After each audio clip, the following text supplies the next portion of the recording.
আরে রাতুল তাড়াতাড়ি এখানে আয়, এখানে আমি কাকড়া দেখতে পেয়েছি। আরে চম্পা বলিস কি, আমি এখনই আসছি। আরে রাতুল এটা তো একটি কাকড়া, এটা দিয়ে কি হবে? আরে চম্পা তাহলে তুই আমাকে তোর মোজা খুলে দে। আরে কি বললি তুই? আরে চম্পা তোর মোজা দিয়েই তো মাছ ধরবো। আরে দুষ্টু ছেলে তুই এখানে 5 মিনিট অপেক্ষা করে। এই দেখো বন্ধুরা, এটা আমি রাজুকে মাছ ধরতে দিব। আরে রাজু এই নে, এবার তাড়াতাড়ি মাছ ধরে। আরে চম্পা মাছ ধরার জন্য এই জালটাকে ভালো করে তৈরি করে নিব। এবার আমি এর ভিতরে মুরগির কিছু মাংস রাখবো। এই দেখ সবকিছুই হয়ে গেছে, এবার আমাদেরকে 2 ঘন্টা অপেক্ষা করতে হবে। আরে বন্ধুরা ততক্ষণে তোমরা চ্যানেলটিকে সাবস্ক্রাইব করে দাও এবং ভিডিওটিকে একটি লাইক দিয়ে দাও। আরে রাজু তাড়াতাড়ি এখানে আসে, মনে হচ্ছে অনেকগুলো মাছ পেয়েছি।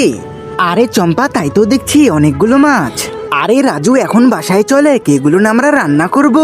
আরে বন্ধুরা তোমরা কোন ক্লাসে পড়ো কমেন্টে জানাও।